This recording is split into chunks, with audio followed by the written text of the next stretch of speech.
I think pretty much everybody agrees Patrick Mahomes is the best quarterback in the NFL. He's the gold standard. That's the guy that should be number one. And to me, it was a clear top three before you get into the next group. It's Patrick Mahomes, Josh Allen, and Joe Burrow. But the debate comes in the order. So a lot of people are arguing that Joe Burrow should be number two ahead of Josh Allen, in part because, he beat him. Also, they've been to a Super Bowl. All those kind of team-based measurements. How would you rank those guys 2 and 3? Again, it's like you said, there's a clear tier one. I mean, all three of these guys are caliber of players that you win a Super Bowl with, that you build an offense around, that you make your franchise quarterback. And so it always is very funny when you make these numerical lists. Sometimes ranking 1 through 4, you could basically be flipping a coin on every player, but somebody's got to be 1 and somebody's got to be 4. And so that's where people really freak out about it.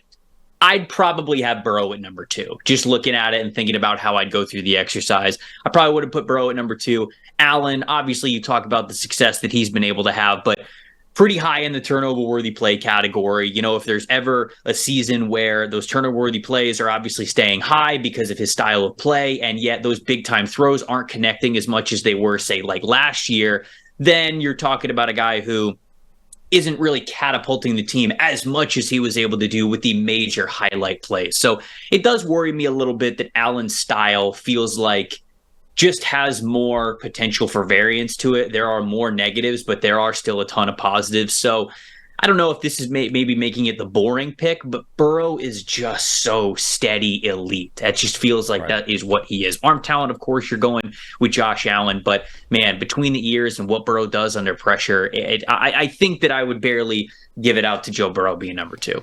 Yeah, I think they're both incredibly close. To me, the thing that I used to separate them was a couple of things. Number one, you're going to get into a gotta-have-it situation, 3rd and 1, end of a game, have to get the first down, have to keep the drive alive, have to keep the game alive. And on those plays, Josh Allen is basically impossible to stop because he can make any pass in the book. He can run over a linebacker. He can run around a defensive back. You can't stop him. Like, you cannot assign – you can have the defense called correctly, and you can have the player – in the right spot at the right time, and Allen will just make it wrong anyway. And that's such a valuable cheat code for that Bills offense that has come up time and time again. And then that game where it was Allen versus Patrick Mahomes, going toe-to-toe, back and forth, whoever had the ball at the end was going to win the game. And as it turned out, it was Patrick Mahomes and the Chiefs. But that sort of showed, I think, just the pinnacle of what he can be when he's playing at his very best. And as good as Joe Burrow is, I don't know if he has that. Like, I don't know if he can get into that rarefied air that Mahomes and Allen have shown they can get into. I don't know, man. I felt like certainly there were times last year and the year before when they made their Super Bowl run that it's like Burrow did show that, in my opinion. Like, I felt like even through the back end of the regular season, I mean, the way that they went into the playoffs, they were hot in the playoffs for a reason. And it's because Burrow was firing on all cylinders. So I'm not here to really push back too much on the points that you made.